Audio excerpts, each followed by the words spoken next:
আজ যেই ঘটনাটা বলবো সেটা শুনতে আপনারা সবাই প্রস্তুত তো? হয়তো ভাবছেন ভূতের গল্প শুনবেন, কিন্তু এটা কোনো গল্প নয়, এটা একটা বাস্তব ঘটনা। এটা একটা এমন ঘটনা যা ঘটেছিল অরিজিতের সঙ্গে। আর ভাবুন তো, এটা যদি আপনার সঙ্গে ঘটে তাহলে?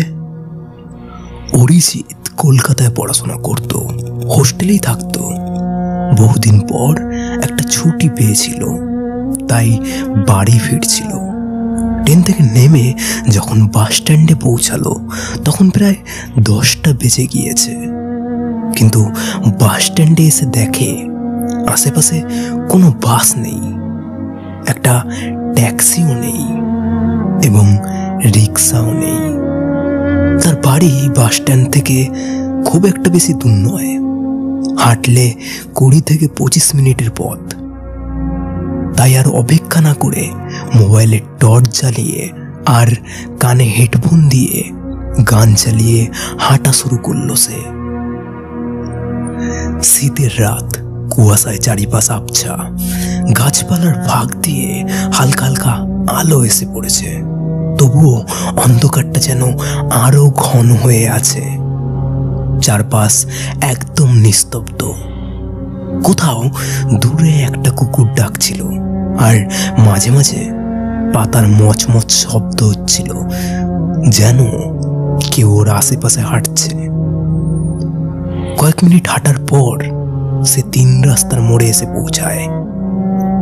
এই মোড়টা দিনের বেলায় খুব সাধারণ লাগে, লোকজন যাতায়াত করে, দোকানপাট খোলা থাকে।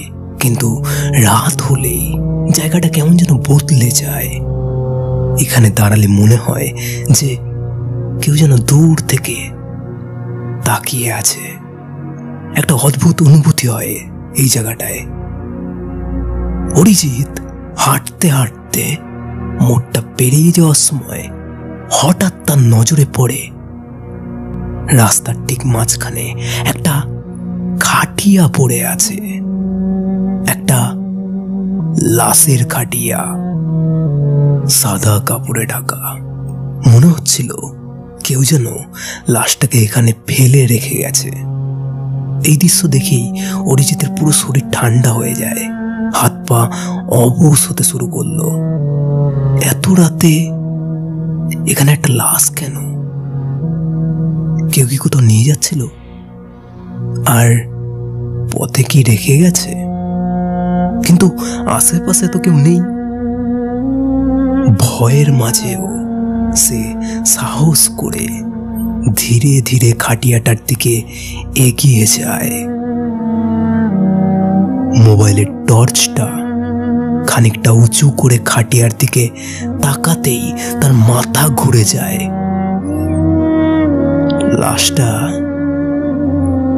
লাশটা তার নিজের। খাটিয়ার উপর যে শুয়ে আছে সেটা অরিজিৎ নিজেই। নিজের নিথর ফ্যাকাশে মুখ, বন্ধ চোখ আর ঠান্ডা মৃত শরীর দেখে তার মাথা কাজ করা বন্ধ করে দিয়েছে। বুকটা ধড়পড় করতে শুরু করেছে, শ্বাস নিতেও কষ্ট হচ্ছিল, পা যেন অবশ হয়ে গেছে। হাঁটতে চেয়েও হাঁটতে পারছিল না সে। ঠিক তখনই কোথা থেকে যেন হঠাৎ 4 জন লোক তার পাশে এসে দাঁড়ালো। অরিজিৎ ঠিক বুঝতে পারে না যে তারা কখন এসে দাঁড়ালো, কারণ একটুও শব্দ হয়নি তারা যখন এসছে। কিন্তু সবচেয়ে ভয়ানক ব্যাপার হলো ওরা সবাই দেখতে একদম অরিজিতের মতো। একই মুখ, একই চেহারা, একই চোখ।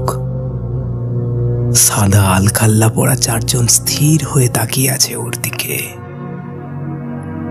এদের মধ্যে একজন ভারী গলায় বলে উঠল,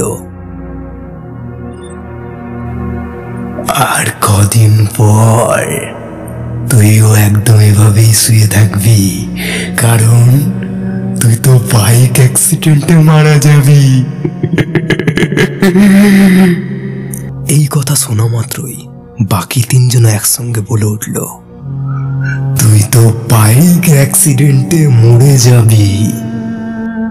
অরিজিৎ এই কথাটা শোনা মাত্রই তার রক্ত হিম হয়ে যায়। সে দৌড়াতে চাইল, কিন্তু পা যেন ভারী হয়ে গেছে। চারপাশে কুয়াশাও আরো ঘন হয়ে এসেছে। চারিপাশের বাতাসে একটা পচা মাংসের গন্ধ ভাসছে।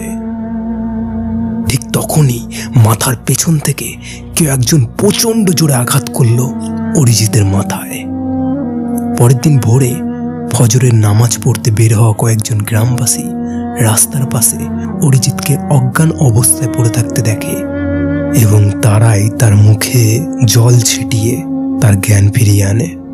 তো যখন তার জ্ঞান ফেরে তখন সে একটা অদ্ভুত ব্যাপার লক্ষ্য করে। সেটা হচ্ছে গিয়ে যে মোবাইলের যে তারিখটা দেখাচ্ছিল সেটা 1 বছর পরের, মানে 1টা বছর কেটে গেছে।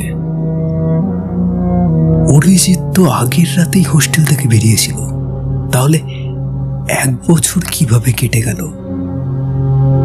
সে বাইরে বেরিয়ে দেখল গ্রামটা যেন আগের থেকে অনেকটা বদলে গেছে। পুরনো দোকানটা আর নেই, তার বদলে নতুন একটা দোকান দাঁড়িয়ে আছে। পাশের বাড়িটাও নতুন রং করা এবং তার নিজের বাড়িটাও নতুন রং করা। 3 রাস্তার মোড়ের মতো জায়গা আপনার আশেপাশেও থাকতে পারে, যেখানে সময় থমকে আছে। হয়তো কোনো একদিন আপনিও সেখানে চলে যাবেন, কিন্তু ফিরতে পারবেন তো? এটা একটা প্রশ্ন। তো যাই হোক, কেমন লাগলো ঘটনাটা আমাকে অবশ্যই আপনি কমেন্ট করে জানান, এবং ঘটনাটা যদি ভালো লাগে তাহলে অবশ্যই একটা লাইক করে দেবেন।